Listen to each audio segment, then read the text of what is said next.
السلام عليكم ورحمة الله وبركاته. ازيكم؟ اخباركم ايه؟ ان شاء الله هنعمل مع بعض النهاردة قراقيش بطريقة سهلة جدا وفي صاج واحد، ومش هنقطعها بقى واحدة واحدة، لا هنحطها في صاج واحد وهتتقطع كلها وهي في الصاج جنب بعضيها وهتطلع جميلة جدا.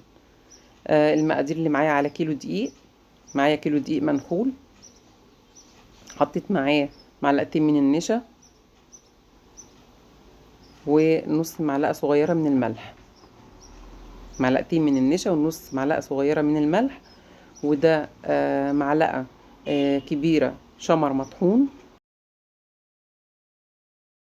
ومعاه نص معلقة صغيرة من اليانسون بيديله طعم حلو جدا. دي حوالي ربع كوباية مية صغيرة دافية. حطيت معاه معلقة كبيرة من الخميرة الفورية ومعاه 3 معالق كبار من السكر. هقلبهم كويس واسيبها شوية بس صغيرين كده لحد ما تبدأ تعمل فقاعات على الوش. المادة الدهنية اللي معايا كوباية من السمنة وكوباية من الزيت.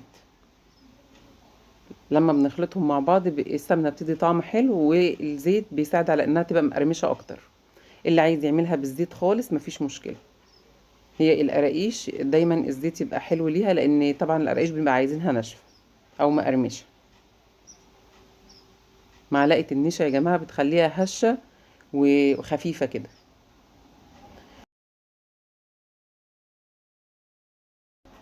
هنبست العجينة لحد ما تتغلف كلها بالسمنة والزيت كده، تبقى زي الرمل المندي اللي انتوا شايفينه كده.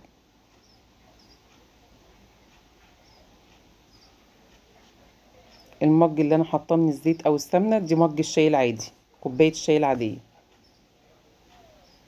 دي الخميرة بعد ما سبتها شوية يعني حوالي دقيقتين، هحطها بقى على العجينة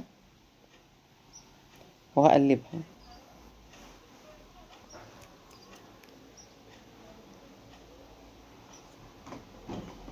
لو عاملين كمية يا جماعة يا ريت ما نحطش لبن، لان اللبن الكمية هتقعد عندنا فترة او كذا يوم فهتغير الطعم على طول. الحاجات دي طعمها بيغير بعد كذا يوم.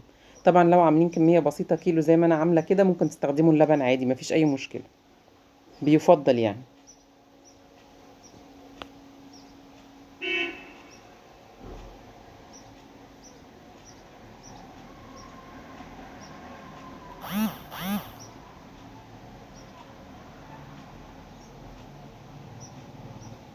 هي خدت كده كوباية اللبن،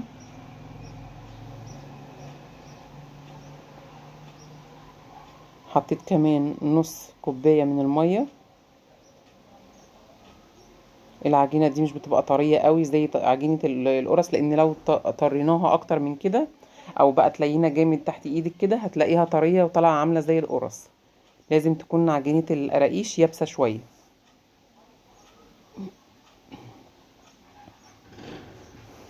زي ما انتوا شايفينها كده. ونيجي نختبرها، ناخد حتة في ايدينا كده ونبدأ نضغط عليها كده شوية. لو نعمت في ايدينا وبقت شكلها حلو كده يبقى خلاص نستخدمها عادي، لكن لو شققت في ايدك يبقى محتاجة سوائل تانية. ما كملتش طبعا، انا بوريكم ان هي ما كملتش نص الكوباية مية كمان، ما خدتش نص كوباية المية كلها. نبدأ بقى نختبرها. حطها كده ما بين ايديا، ادمجها كويس كده، ولو لقيتها نعمت كده معايا يبقى خلاص العجينة كده تمام.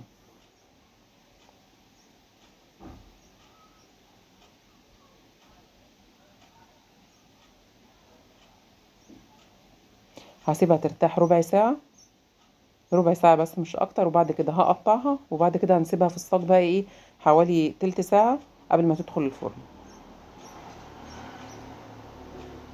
قسمت العجينة يا جماعة، دي مش العجينة كلها، قسمت العجينة نصين وحطيتها في صاج.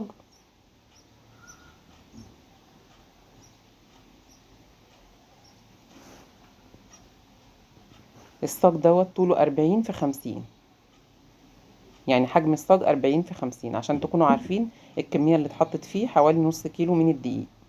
يعني انا قسمت العجينة وحطيتها في الصاج ده. هبدأ اظبطها كده بايديا يعني عشان اشوف الاماكن المرتفعة والاماكن اللي محتاجة اضغط عليها. اظبط كده كويس. الكيس بيساعدني على اني الحاجة تتفرد معايا بسرعة. وبعدين بسويها بقى بالنشابة دي عشان كله يطلع مظبوط ومتساوي. نبدأ بقى نقطعها صوابع كده زي ما انتوا عايزين وبالحجم اللي انتوا عايزينه.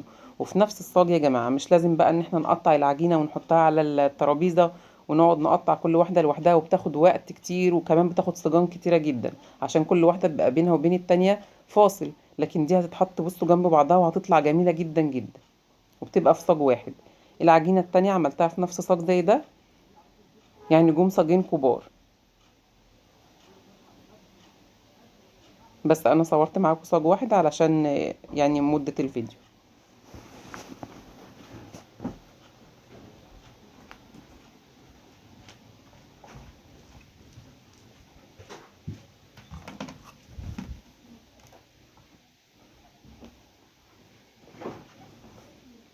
بالظبط كده قطعتها كده مظبوطة، صوابع مظبوطة زي ما انت عايزة، وهدخلها الفرن على درجة حرارة 200 او درجة حرارة 180 حسب درجة حرارة الفرن بتاعتكم، اذا كانت حامية او بيكون بطيء يعني. ده بعد ما دخلتها حوالي اخدت حوالي مثلا من 25 دقيقة كده.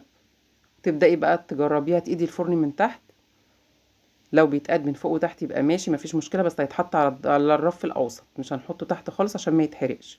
ومن وقت للتاني بخرج الصاج وبلفه عشان يستوي كويس لحد ما ياخد اللون الذهبي الحلو ده. وخلاص على كده، وبألف هنا وشفا. لو عجبتكم الوصفة ياريت تعملوا لايك واشتراك في القناة وتفعلوا زر الجرس علشان يوصلكم كل جديد من فيديوهاتي. والسلام عليكم ورحمة الله وبركاته. كان معاكم تيسير عبد النور.